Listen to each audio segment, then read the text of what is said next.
we have individuals like yourself to be able to amplify this and what's happening and create this conversation nationally to where this is not a Democrat-Republican issue. We are talking about the interruption of the human experience against Black folk right now. And I think that it's a very interesting time where we have leaders like Governor DeSantis targeting African-American studies in classrooms.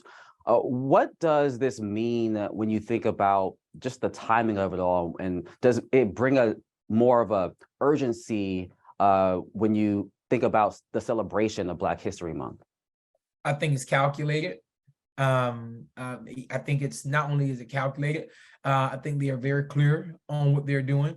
I also believe that it is important for the entire story to be told to our students, to our students and children at age appropriate in learning about Black history in kindergarten. That's when I started learning about I knew Martin Luther King from kindergarten, first grade. Are we shielding that from students?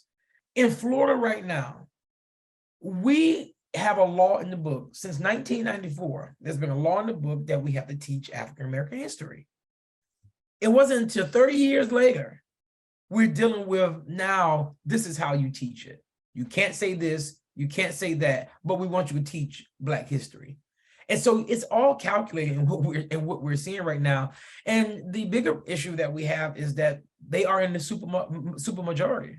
So we don't have power logistically to stop anything that they do. They can run the gamut on this. So what do we have? We have individuals like yourself to be able to amplify this and what's happening and create this conversation nationally to where this is not a Democrat-Republican issue. That we are talking about the interruption of the human experience against Black folk right now. You hear a lot of people say DeSantis is involved in these culture wars. This is what we hear, culture wars.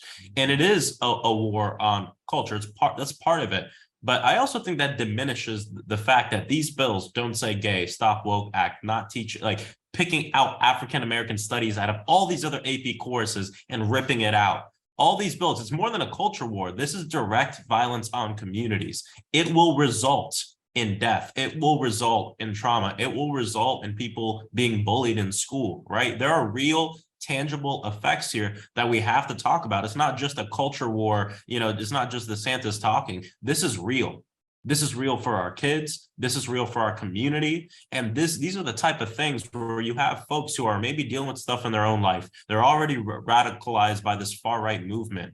And you don't know what the tipping point is for them to go out and do something that they would regret, but that also would cause harm on communities. And we see time and time again with a lot of these racially motivated mass shootings and hate crimes, that when they are asked about how they got to where they were, and when we dive in deep in the mental, what we realize is there were core leaders at the forefront of pushing them to make those decisions. Governor DeSantis, Donald Trump, right? These aren't the creators of this far-right fascist movement that is targeting marginalized communities, but they are definitely, they're part of it. They're leaders of it. And it's important to recognize that.